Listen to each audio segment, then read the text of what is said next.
everyone, welcome back to Ask an Actuary. Today I'm joined by Kurtis Thompson, one of our expert consulting actuaries here at Odyssey Advisors. We're going to be covering something pretty important for all of our municipal auditors out there, census testing.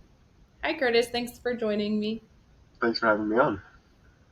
Of course. So let's just jump right into it. Well, first question, and it's probably one of the most important. What exactly is census testing and why does it matter?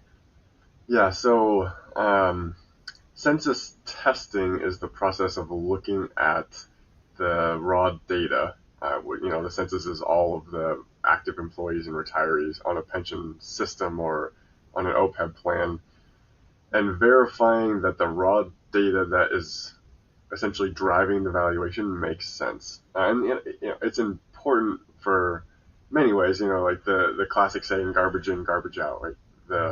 The end result of evaluation is only as good as the data that comes into it. So if the data going into evaluation is wrong or has issues or something just got lost in translation, then the final result is not going to be an accurate number.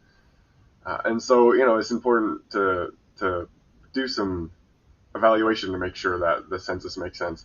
Another reason why it's important and necessary is that GASB 6768 and GASB 7475 told the audit community that they have to audit the actuary, which, I remember when these, especially GASB 74 and 75 were coming out, and the auditors were reading this and saying, like, I am an auditor, not an actuary. Like, I don't want to be an actuary.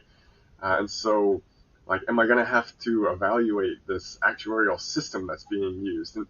Or am I going to have to hire like an inside consultant so that like the town hires their actuary and I hire my actuaries? And the consensus has become like you don't have to audit the actuarial model as the auditor, but there are some things in the actuarial evaluation that are within your scope of that, that you can wrap your mind around, you can understand that you don't have to become an actuary to know. And that are very important. And so the two main things are the census. And so the consensus has been if you audit the census and make sure that you know data that's coming into the valuation makes sense, like that is a good first step in auditing the actuarial valuation. And then the second one we'll get into in a later video, I'm sure, but that's testing the assumptions. But we're not going to get that goes a little bit deeper, but still not, it's still not crazy to audit the assumptions. Hmm. Yeah, absolutely. You definitely don't want to be making any big decisions based on bad data. So that makes sense. And Hmm. I can see how it could be a little scary to assume that you need to audit the actuary. Yeah. Yeah. Yeah, and that's part of why we want to do a video like this, because what the town administrator versus the auditor versus the actuary cares about in census data can be very different. And so for the auditor to be able to audit the actuarial census, at least we believe it helps to have some input from us as the actuary to say, like, here are the things that we think are the most important things for you to look at on a census. Yeah, absolutely. And what are some key areas that the auditors should focus on when they're doing the census testing? Yeah, so in our view, there's really five key areas that we point people to if they want to be auditing the census. The first is most actuaries are going to be using some kind of system to compute the final values that come out. And so they're on any given census file, there might be some fields that are funky names or, like just odd things or random, like you just don't understand, like, what is this, like, number that each person's being given, or what's this field on the census? And so, first thing that we say is like it's perfectly reasonable to ask the actuary, like, "Hey, what's going on here?" Or to if you're working with an actuary a lot, to ask them to have like a code on their census file that says like, "Here's what this term means." And so that if you don't know, like, what is this? Is this something I need to care about or not? You can look at that and say, like, okay, this is a valuation field. It has to do with something, and it doesn't matter to me. Or, this is an important field, and I should look into it. Um, but in general, like there can be some pretty odd things that end up there, and most of them the auditor is not going to care about, but it's probably worthwhile to at least know what those fields are. So that's the first thing we tell people is try to just get a broad sense of what items are on the census file. The second thing that we tell auditors that it's valuable for them to look at is just to make sure that the number of active employees and the number of retirees makes sense. And this is one of those data things that it's very easy for, let's say the sewer department doesn't send a file and the town administrator doesn't notice and the actuary is not going to have any idea, or the actuary doesn't notice, and all of a sudden there's 50 people, 25 people missing on a census file. Well, if you have, access to some of those other files, or you have, even just looking at the prior valuation to the current valuation, say there's a bunch of people missing, it seems, that can be helpful. Or, it's very possible that a file has a lot of active employees on it, but there's some kind of issue in how the data gets imported into the valuation software, and it's just like the census says there should be 100 people, but the valuation results say there's only 60 people. Like, what happened to the other 40 people? So you can kind of get some sense of, like, are there people missing, just by doing a broad number of the count of the total number of people on the file. The third field that we tell auditors to pay attention to is what department people are in. And really this matters for police, fire, and teachers. And so if somebody is a police officer or they are in the public safety division, but they are not being valued as such, that can drastically change the end result, because police officers tend to retire earlier than the general population, and especially for something like an OPEB plan, but even for a pension plan where they police and fire can often retire earlier, and they get a slightly reduced benefit, but they still have eligibility to retire much earlier than other employees. That can really drive up the cost of the plan. So if there are people who are listed as public safety who shouldn't be, or if there are people who should be but aren't, like, that can have a big effect on the valuation. The similar idea with teachers, not quite as severe as police and fire, but similarly, retirement rates are different for teachers, termination rates are different for teachers. In fact, there's enough data that we actually have different mortality tables for teachers. And so if someone is a teacher versus not a teacher, they're going to run through the valuation software much differently. And so if you can pick out, like, some of these people are in the wrong split in the wrong department, then that could be changing the results.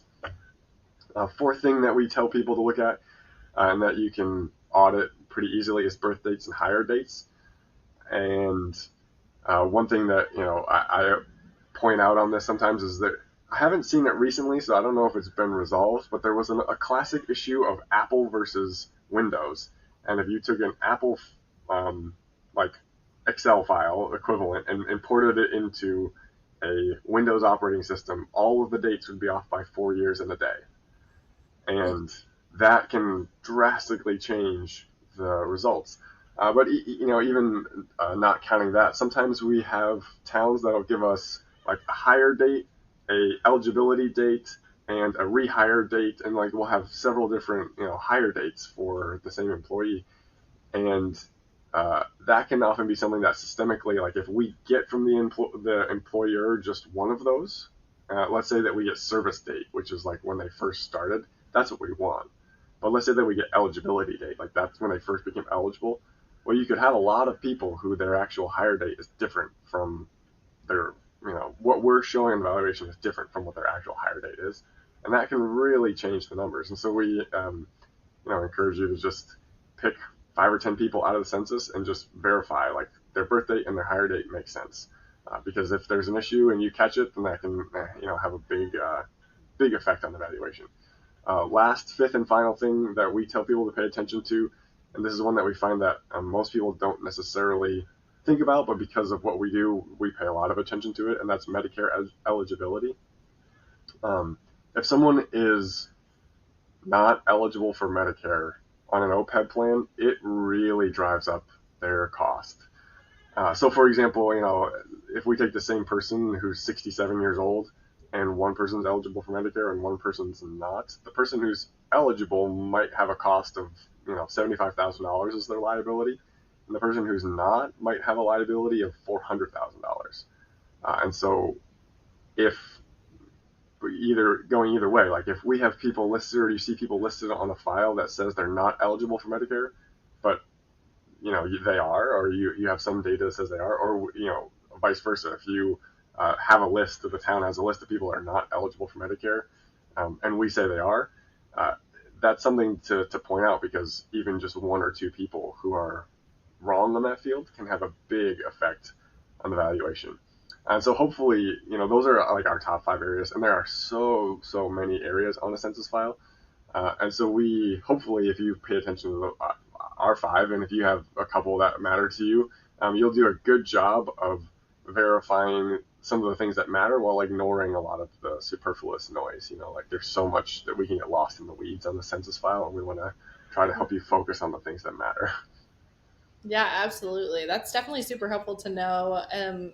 I mean, I didn't know about the Apple and Microsoft operating softwares like that. It could make that big of a difference, because 4 years is a big a big jump, um, Yeah. especially when accuracy is key here, and you're affecting ultimately your liabilities at the end of the day. So, hmm and did you have any last tips for auditors before we wrap up? I mean, I think my last set of tips would be probably on the assumptions testing, which we'll get into on a different day. But those are the two big categories for like what auditors need to do to audit the actuary: is test the census, look at some key fields, and test the assumptions, look to make sure that there's, and we'll get into that in more detail, with backup for assumptions and all of that. So that's really my big advice for auditing the actuary. Perfect. Awesome. That was great advice, Curtis. Thank you for walking us through that. Of course. And that's a wrap for today. To our viewers, thanks for tuning in. And as always, if you have any questions you'd like to see covered in future episodes, you can drop us a comment or shoot us a message, and we'll see you next time.